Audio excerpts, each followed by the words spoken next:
I would love to get to some headlines, so let's hit the desk. Welcome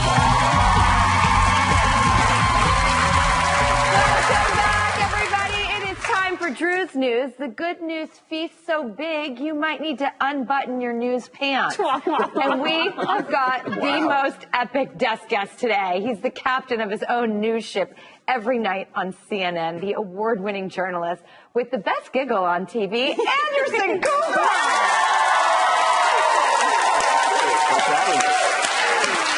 I was just watching you the other night, just titillated by your conversation with William Shatner. I was beyond titillated. 90 years old, and he's like incredible. He's so quick and sharp and funny and sarcastic, and he's up in space. Oh, well, I mean, listen, I would be remiss not to also introduce my trustiest news co-pilot in the business. It's Ross Mathews. Well, hi, everybody.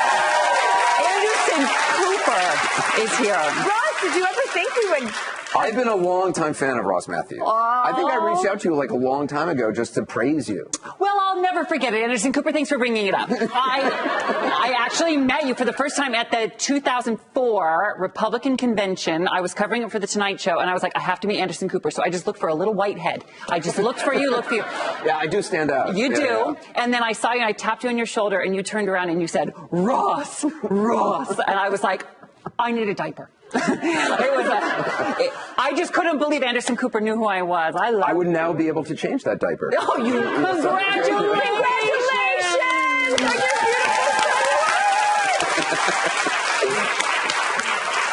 18 months old. Yes. And we just had Halloween. Did Wyatt dress up? So yeah, he did. I actually brought up a picture. A friend of mine, Chip Kidd, gave me. I know it's a weird picture. Let me just quickly explain. Chip Kidd, who did the book jacket for my book, he's an amazing designer. He has an incredible Batman collection, and his mom in the '60s made him that Batman cape. That one.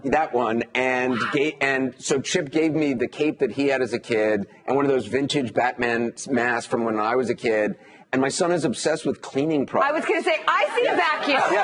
This is the stain removal fanatic in me sees a vacuum. It doesn't actually vacuum. It just makes the sound of a vacuum. Oh. And it is the greatest gift he has ever received in his life. Can I just throw this out there? They should make it vacuum, because while you're doing it, might as well clean up a little. I learned to take care of myself at a very early age. Right? It did. Yeah. It set me up well. Well, speaking of staying up late hours, parenting, how are you sleeping, by the way? This is embarrassing. From the beginning, my son has slept like 12 to 13 hours a night. Like straight through. Yeah. Good karma. I know. That's good karma. I know. Well, should we do some headlines? Sure. Okay, here we go. I mean, I watch you every night talk about the most real stuff on the planet. So here we go. It's about to get real right here. Oh, it's about to get so real because the Material Girl, Madonna. She still likes to burn that midnight oil. Rolling Stone reports that Madonna loves to stay up late. Her bedtime these days is 4 a.m. Wow.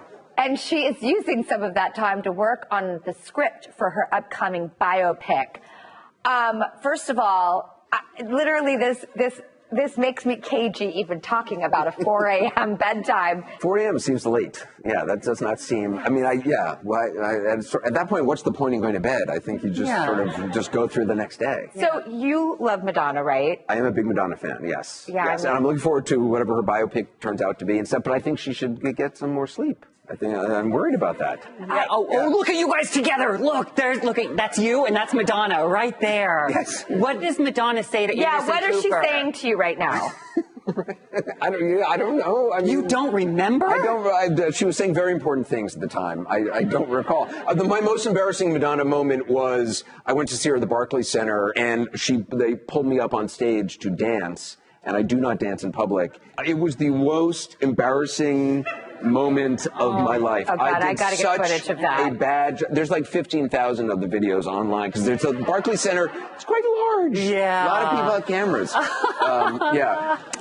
Breaking news. We're not as cool as Madonna. Okay, get some rest, girl. All right, next up, dating app Tinder's doing something a little interesting. Refinery29 reports they've launched the +1 hub where you can find a date for your next wedding. If you're single, Go to +1. Yeah, a survey found 60% of people are more likely to go to a wedding if they have a +1. What? This I don't understand at all. First of all, when I heard this, I thought it meant a +1, like it was like couples looking for a +1 for a... Oh. Do you know what... That's what I assumed. Do you know what that's called if you're a couple looking for a third? A throuple. Yes. Maybe we're a throuple. Oh. Tune in next week. We're a news throuple. Yeah, that's true.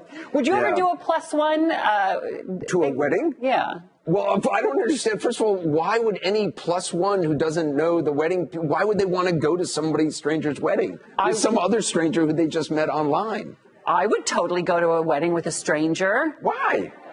Fascinating. Would anyone want me to go to a wedding with them? I would go in a heartbeat.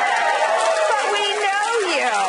So you're like a guaranteed No, I know my good time. date would want to go with you because you're fun and you would be fantastic as a date, but like... I agree. And you put out, but... I have no idea. But, I mean, I've just heard. I'm just saying what I've heard. It's true, Ross. You're a good time gal, and that's a guarantee. I mean, that's what everyone says about Ross Mathews, just, you know, if you want to know the truth. But... Used to be. That's what Madonna told me. And Anderson Cooper, stop it. Oh my God, Ross is actually turning red. Stop it. I'm an engaged man. Don't talk about like I can't do it. Well, oh my God. I just got invited to Ross's wedding. I know. I'm so excited. Do you want to come? Understood. Understood. I'm here +1. You can just send a gift. all right, here's the next story. This comes from Martha Stewart. Living, a new study by the American Psychological Association finds that people actually enjoy deeper conversations with strangers more than simple small talk. But psychologists say that we lean into chit-chat because we underestimate how much others are actually interested in us, and we overestimate how awkward it would be. I'm not sure I believe that, but do you like deep talk with strangers? Yeah, I'd like to say hello to Ellen, who I met at Macy's this weekend. It's not a joke. Hi, Ellen. We had this deep conversation that she's worked there for 39 years and her ex-husband and this and that. And I found myself having a deep conversation with a stranger. And when my fiance walked up, he goes, "It's been 20 minutes. And the point is that I just found her fascinating. Now, I haven't talked that long to any of my friends in years, but there was just something about a stranger and I could confide in her. I kind of get it. My dad was that way, and my mom told me the story that one time this was in the 70s, she called him up on the phone at his office to try to get in touch with him, and the line was busy for hours. Finally, she got through, and she's like, "Who are you talking to?" And he goes, "Oh, it was a wrong number." And it was just some random wrong number that he had engaged in conversation, and they ended up having a 3-hour conversation. Yeah. What is that? I love that. Yeah, that's not me. I would not. No? I'm a reclusive, so I'm painfully awkward and shy. So any conversation with me is relatively awkward. And yet, you are so curious. Yes. Well, yeah, but that's work, and that's, I'm interested in things. I'm interested in talking to people. And it's easier for me to ask questions to people, and I like engaging with people and learning about them. But personal interaction on a daily basis, it like takes a lot out of me. Like after this, I will need to decompress for a little while. Really? Nothing personal, but just me. It's just me. Do you hear that, Drew? We broke him. Yes. He's going to need a nap and a bottle. I know. He's going to have to get in bed Thank with God Wyatt. my throuple will take care of him. I once read this passage in a book, and it changed my life forever. I was 14 years old. It's called Desiderata, and it just had this passage that said, "Listen to people, for they have their story too." That was it. That was all I needed to read to become a curious, open-minded, better listener. My mama had a saying, which was from a Scottish philosopher named McLaren, who said, "Be kind because everybody you meet is fighting a great battle." And I think that's so important, and let's just be kind to each other a little bit. That's it. I'm so glad.